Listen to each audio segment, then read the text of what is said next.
Hello दोस्तों, नमस्कार। एक लकी 81 चैनल में आप सभी का हार्दिक स्वागत है।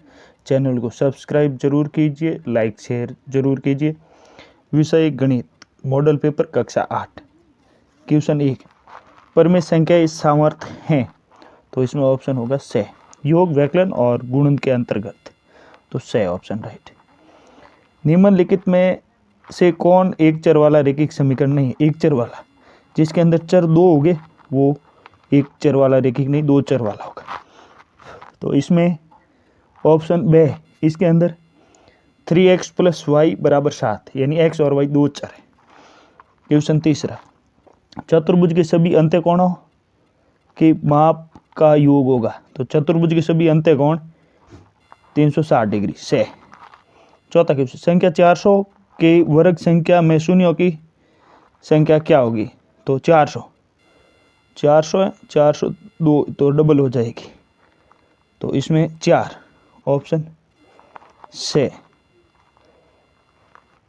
15,625 के घनमूल में इकाई का अंक क्या होगा? तो 15,625 यानी 625, यानी इसका आपको घनमूल, तो इसमें आपके घनमूल की इकाई का अंक होगा 5, तो ऑप्शन होगा इसमें से 5। निम्नलिखित में से सही है, तो बट्टा बराबर अंकित मूल्य पर दी गई छूट कहलाती है, यानी अंकित मूल्य माइनस विक्रय मूल्य, तो इसमें ऑप्शन होगा आपके बे। अगला 7वां, 0 में से 5x घटाने पर प्राप्त हो, ये 0 में से ये 5x घटा रहे, तो 0 में से घटाई जाती है, बराबर आएगा -5x, तो ऑप्शन -5x आपके राइट होगा से।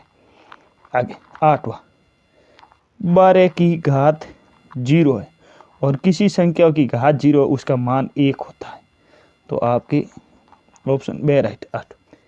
नेक्स्ट क्वेश्चन 9 नंबर, -5/3 भाग 2/5 का मान लिखें। तो इसको हल करेंगे,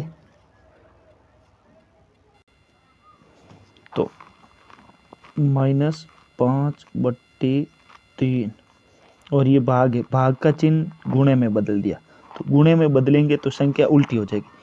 जो 9 के अंदर ये 2/5 थी, तो ये उल्टा लिख लेंगे गुणे में 5/2। अब उल्टी लिखने के बाद हल कर लेते, ऊपर वाले ऊपर गुणा हो जाएंगे, 5 × 25, तो ये -25 बट्टे 3 दूनी 6, तो इसका उत्तर हो जाएगा -25/6। आगे 10वां question, 10वां question 3x/5 + 2x/5 + x/5। अब इसमें लसब लिया, लसब आया 5। अब 5 है, सेम संख्या है, तो सेम संख्या सेम में भाग देंगे, 5 में 5 का भाग दिया, आया एक बार 103x से गुणा करेंगे 3x आएंगे, तो इसी प्रकार ये सारा में सेम संख्या आ जाएगी, तो ऊपर वाले सारे जुड़ जाएंगे, 3x 2x 5x और एक 6x, ये आ गया 6x/5, ठीक है, या 6/5x, ये भी सही है आपका 6x/5। क्वेश्चन 11, अभाज्य गुणनखंड विधि द्वारा 64 का घनमूल ज्ञात करना। तो नेक्स्ट पेज पे चलते, 64 का घनमूल, ये 64 का घनमूल ज्ञात करना। चलो 64 का अभाज्य गुणनखंड करते,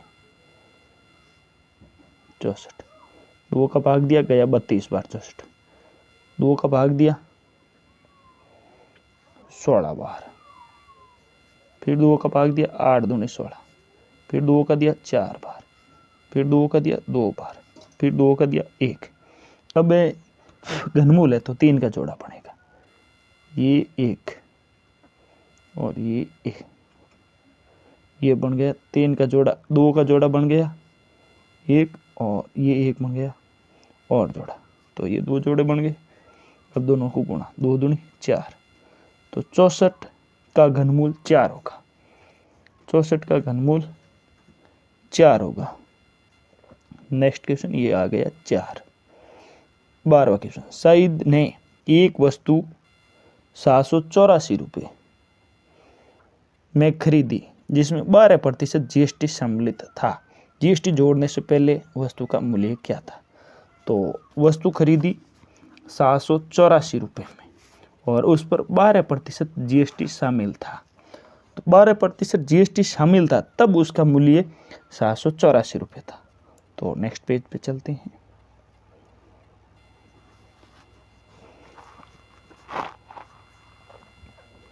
माना कि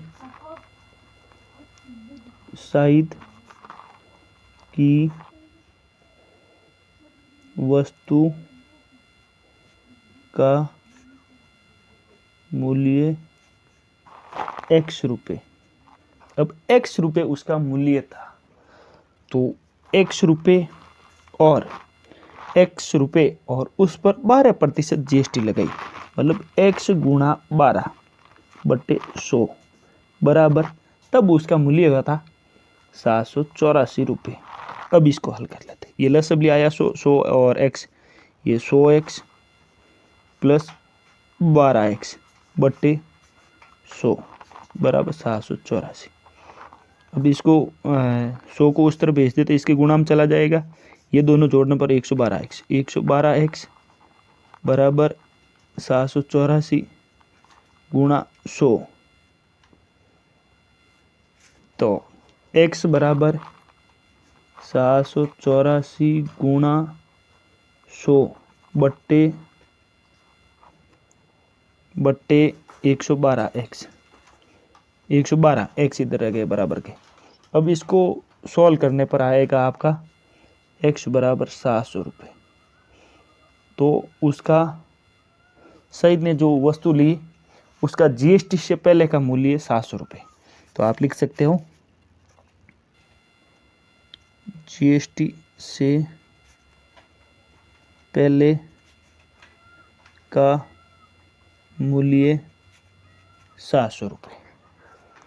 तो चलते हैं फिर क्वेश्चन पे। तो इसका आ गया आपके जीएसटी से पहले 700 रुपये। तो जीएसटी से पहले 700 रुपये में वो वस्तु खरीदी, तो आप लिख सकते हैं प्रारंभिक मूल्य उसका 700 रुपये था। तो नेक्स्ट क्वेश्चन 13, रिक्त स्थानों की पूर्ति कीजिए। अब 3 गुणा 10 की घात 5 का सामान्य रूप, ये 3 गुणा, अब 10 की घात 5 है तो 5 जीरो लगा दो, 5 जीरो। अब इसको गुणा करेंगे, 3 गुणा 5 जीरो लग जाएंगे। अब ये आ गया इसका सामान्य रूप। त्रिभुज का क्षेत्रफल होगा, त्रिभुज के क्षेत्रफल के सूत्र 1/2 आधार इंटू ऊंचाई। तो ये हो गया त्रिभुज का क्षेत्रफल का सूत्र। 13वें का दूसरा, 13वें का तीसरा, आयत का क्षेत्रफल। तो आयत का क्षेत्रफल लंबाई इंटू चौड़ाई होगा, आयत का क्षेत्रफल लंबाई इंटू चौड़ाई होगा। पाई का मान, पाई का मान सबको पता है 22/7, 22/7 पाई का मान। नेक्स्ट क्वेश्चन 14, निम्नलिखित कथनों को पढ़कर उचित स्थान पर सत्य असत्य लिखें। किसी ठोस का पृष्ठीय क्षेत्रफल उसके फलकों के क्षेत्रफलों का योग होता है, बिल्कुल सत्य है। तो ये आपका सत्य होगा। अगला क्वेश्चन, वर्ग है इधर, वर्ग के सभी फलक वर्गाकार होते हैं, सत्य। ये भी आपका सत्य। इसमें आपके यहाँ थोड़ा मिस्टेक है, घन के सभी फलक वर्गाकार होते हैं, सत्य है। अगला क्वेश्चन, आयत का क्षेत्रफल लंबाई इंटू चौड़ाई होता है, सत्य है। घनाभ का आयतन लंबाई गुणा चौड़ाई गुणा ऊंचाई होता है, बिल्कुल सत्य है। तो ये चारों आपके सत्य है। नेक्स्ट 15वां क्वेश्चन, स्तंभ ए का स्तंभ बे से मिलान कीजिए, मिलाना है। तो -4p गुणा 7 r, तो 7 चौक 28, ए 28 माइनस ए माइनस पी आर, तो ये -28 PR, ये तो पहला मिल गया 3 से। दूसरा क्वेश्चन 2 गुणा 8, 8 दूनी 16, 16 पी और क्यू, पी क्यू, तो दूसरे में आ जाएगा आपके 16 पी क्यू, तो 16 पी क्यू आपके चौथे में। अगला सवाल तीसरा, 3 पी का पहले 4 से गुणा होगा, तो 4 3 12 पी, फिर माइनस, ये माइनस, 8 3 24, 24 क्यू, क्यू, ये ऑप्शन कहाँ है, ये पहले में, तो तीसरे का पहला। चौथा, चौथे का पीछे बचा है दूसरा। तो आपके 15 क्वेश्चन इस भाग में कंप्लीट हो गए हैं। 10 क्वेश्चन 16 से लेकर 25 तक नेक्स्ट भाग में अपलोड किए जाएंगे, तो काफ़ी टाइम वेट करना, फिर दूसरा भाग अपलोड कर दिया जाएगा। Thank you.